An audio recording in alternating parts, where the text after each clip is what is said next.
ইরানের হয়ে আমেরিকাকে হুঁশিয়ারি রাশিয়ার।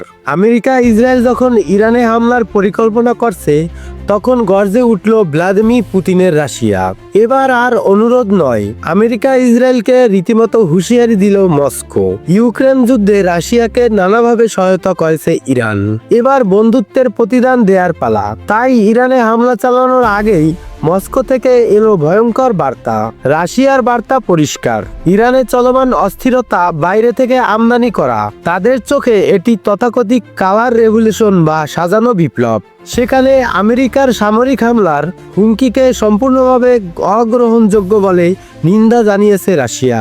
একই সঙ্গে ইরানের অভ্যন্তরীণ রাজনীতিতে ধ্বংসাত্মক বহিরাগত হস্তক্ষেপের অভিযোগ তুলেছে মস্কো।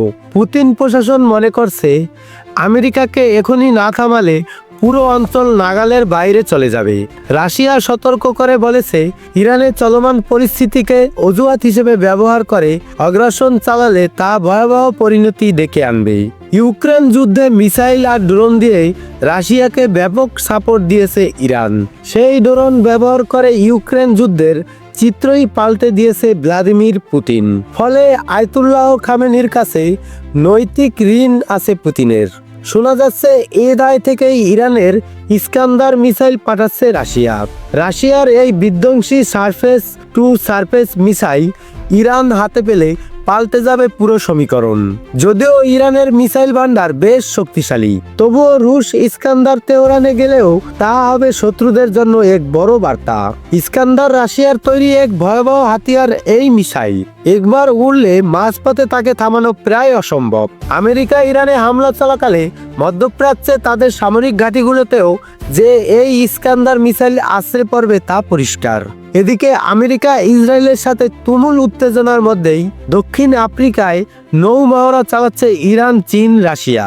শক্তির এই মহড়াকে বলা হয় ইউ ফর পিস 2026, অর্থাৎ তারা যুদ্ধ নয়, শান্তি চায়। কিন্তু লাগতে এলে যে এই তিন বন্ধু ছেড়ে কথা বলবে না তা পরিষ্কার। রাশিয়া, চীন কোনো পরিস্থিতিতেই ইরানকে একা ছাড়বে না। তাদের সাথে ব্রিক্স প্লাস দেশ দক্ষিণ আফ্রিকার ঐক্য বুঝিয়ে দিচ্ছে যে বিশ্ব তার এক মেরুকেন্দ্রিক নেই। আমেরিকার একক আধিপত্যের দিন ফুরিয়ে আসছে। সোজা কথায় বলতে গেলে ইরানের খামেনির পতন মানে মধ্যপ্রাচ্যের রাশিয়া, চীনের প্রভাব কমে আসা। এছাড়া পুতিন এখন খামেনির বন্ধুত্বের প্রতিদান শোধের মেজাজে আছেন। মস্কোর করা হুঁশিয়ারি, ইস্কান্দার মিসাইল সরবরাহের গুঞ্জন আর যৌথ সামরিক মহড়া সবই আমেরিকার জন্য এক বড় সতর্কতা। আমেরিকা যদি সত্যি ইরানে পা বাড়ায় তবে সেটা শুধু দুই দেশের যুদ্ধ থাকবে না, বরং একটা প্রক্সি তৃতীয় বিশ্বযুদ্ধের রূপ নিতে পারে। সৌরভ হালদার, কণা ভোকাল সংবাদ।